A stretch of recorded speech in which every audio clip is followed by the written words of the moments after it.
Ошанов Ерлан Жаканович.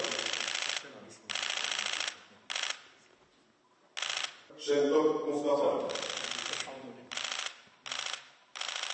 Нарбоева Фарзила Камаловна.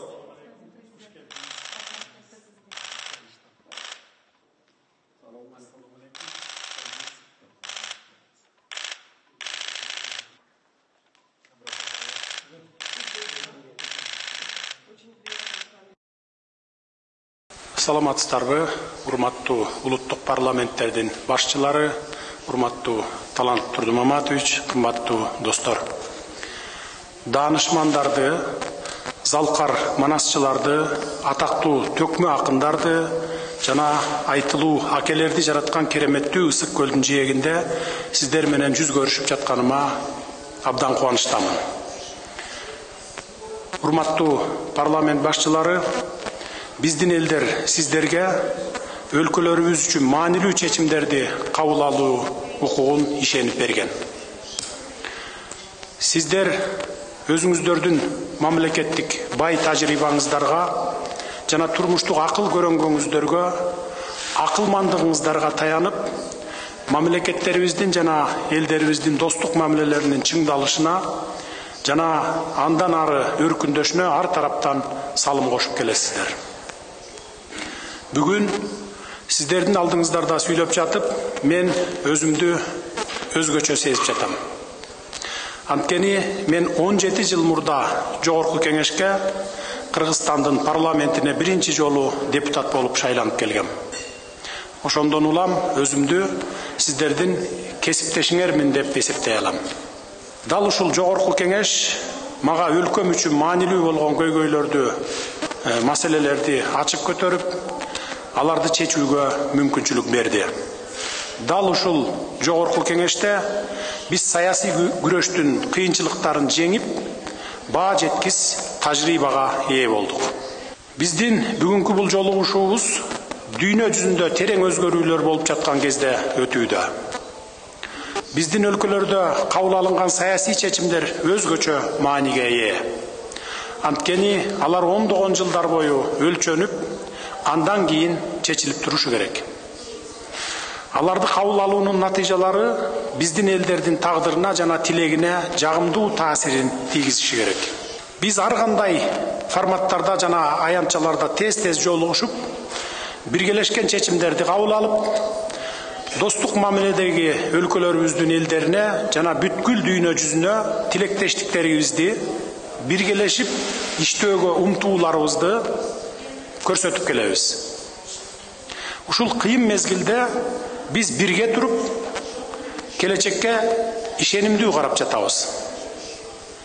Кымбаттуу достор, Түркпанын 2023-2028 жылдарга карата иштелип чыккан стратегиялык жол картасында азыркы мезгилдин талаптары, карама-каршылыктары жана тенденциялары улуттук, региондук жана эл аралык деңгээлдерде биргеликте аракеттенүү зарылдыгын баса белгилөөдө.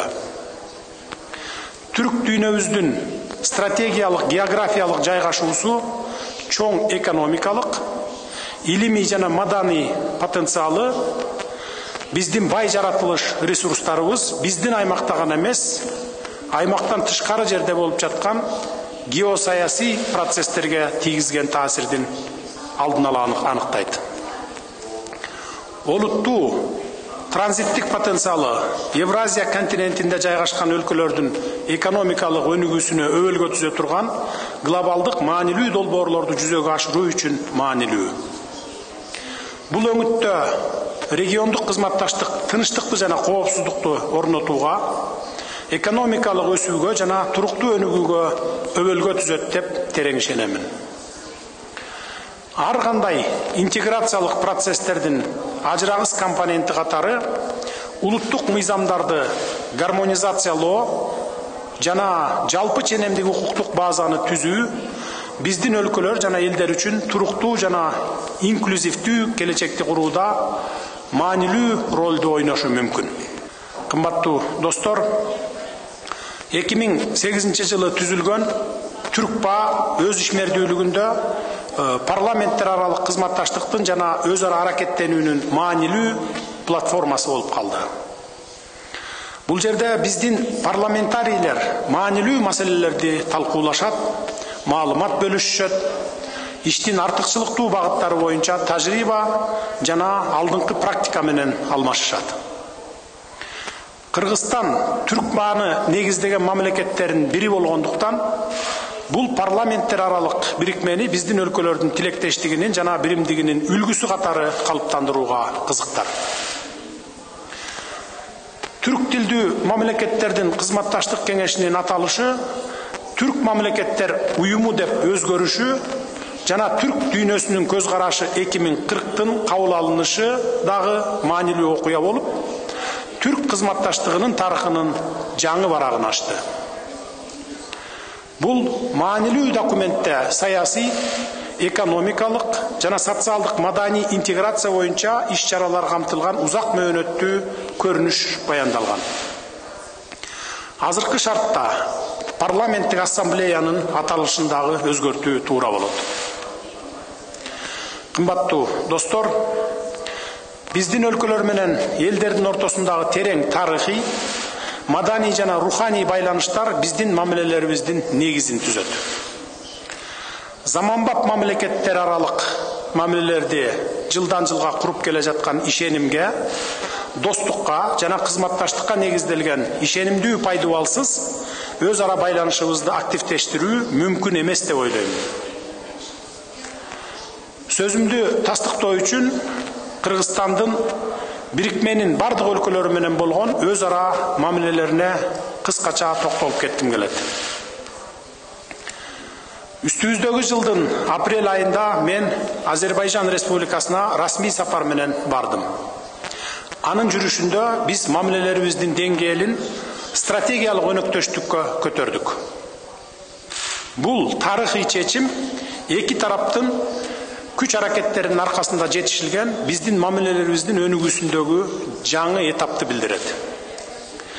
Биз боордош элдерибиздин ортосундагы достук мамилелерди жандандырууга жана кеңейтүүгө карай багыттарыбыздын өзгөрбөстүгүн ырастадык. Азербайжандын кадыр барктуу президенти Илхам Гейдаревич Алиевдин келишин күтүп жатабыз. Биз мейман достугубузду жана кубанычыбызды толук көрсөтүүгө аракет кылабыз. Казакстан Республикасы менен стратегиялык өнөктөштүк жана союздаштык мамилелерди сактап келебиз.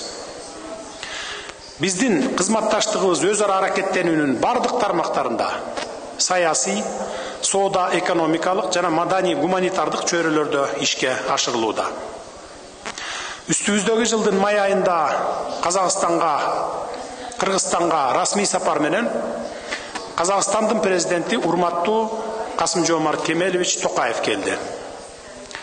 Биздин досубуздун жана жогорку даражалуу коноктун баамында иш сапар абдан жемиштүү өттү жана эки тараптуу өз ара аракеттенүүгө күчтүү дем берди. Эки өлкөнүн парламенттер аралык жигердүү байланыштарын канааттануу менен белгилегим келет. Жакында парламенттердин эл аралык иштер боюнча комитеттери биргелешкен көчмө жыйын өткөрүштү. Мындай байланыштар парламенттик дипломатиянын мындан ары да алга жылышына түрткү берет деп ишенем. Былтыр Түркия Республикасына расмий сапар менен баргам. Анын жыйынтыгы боюнча учурдагы кыргыз-түрк өз ара аракеттенүүнүн күн тартибиндеги көптөгөн маселелерде чоң жетишкендиктер болду. Ошондой эле келечекте натыйжалуу өз ара аракеттенүүнүн артыкчылыктуу багыттары белгиленди. Инвестициялык кызматташтыкты кеңейтүүнүн укуктук базасы кыйла бекемделгенин баса белгилеп кетким келет. Ушул жылдын июнь айынын башында эл аралык иштер боюнча комитеттин төрагасы жетектеген парламенттик делегацияны жылуу кабыл алгандыгы үчүн Мустафа Шентов мырзага ыраазычылык билдирем. Өзбекстандагы стратегиялык өнөктөштөрүбүздүн жогорку катарында турат.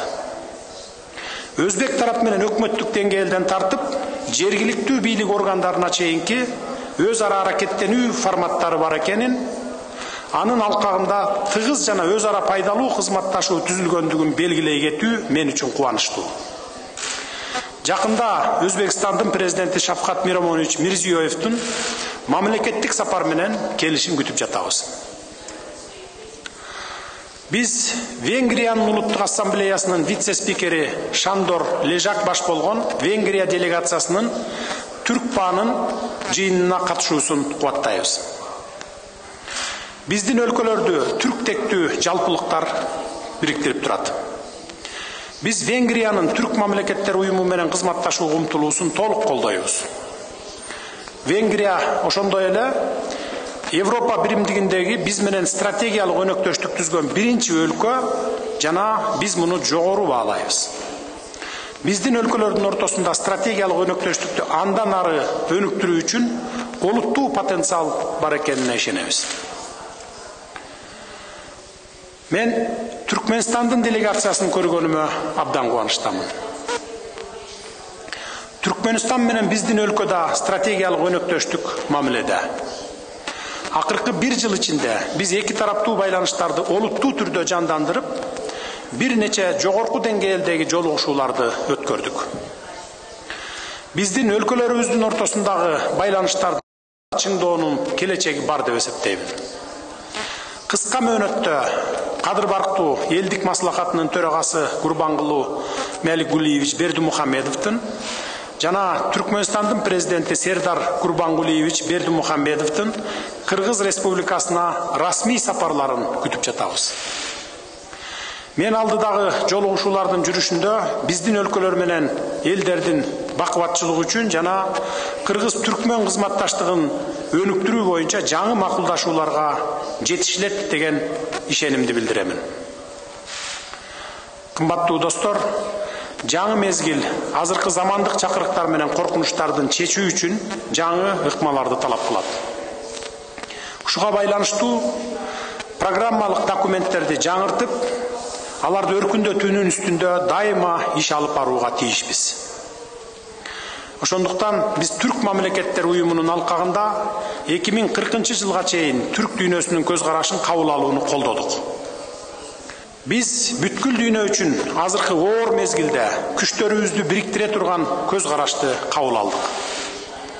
Ошол эле учурда дүйнөдөгү бүгүнкү терең өзгөрүүлөр мамилелерибизди калыбына келтирүүгө, жаңы мазмун менен толтурууга, Кадыр Барк жана ар намыс сыяктуу түрк баалуулуктарын биринчи орунга коюуга тарыхый мүмкүнчүлүк берерин түшүнүшүбүз керек. Түрк мейкиндигиндеги бул жаңы байланыштар жаңы замандын мамлекеттер аралык мамилелеринин үлгүсү болууга тийиш. Ар бир эл өз жашоосун өз баалуулуктарынын негизинде курат. Кыргыз элинин эзелтеден эле эки баалуулугу болгон: эркиндик жана адилеттүүлүк. Биздин элибиз адилетсиздикке чыдабайт жана укугун чектей турган жашоого макул болбойт. Ошондуктан биз кыргыз этносунун табигый өзгөчөлүктөрүнө ылайык табигый башкаруу түшүнүгүн киргиздик. Биз Конституцияга курултай институтун жаздык. Жаңыланган жана гүлдөп өнүккөн Кыргызстанды куруу биз үчүн башкы максат болуп саналат. Ошондуктан өлкөнүн экономикалык өнүгүүсүнө, эң келечектүү жана кызыктуу долбоорлорго сапаттуу инвестиция тартууга өзгөчө көңүл бурабыз.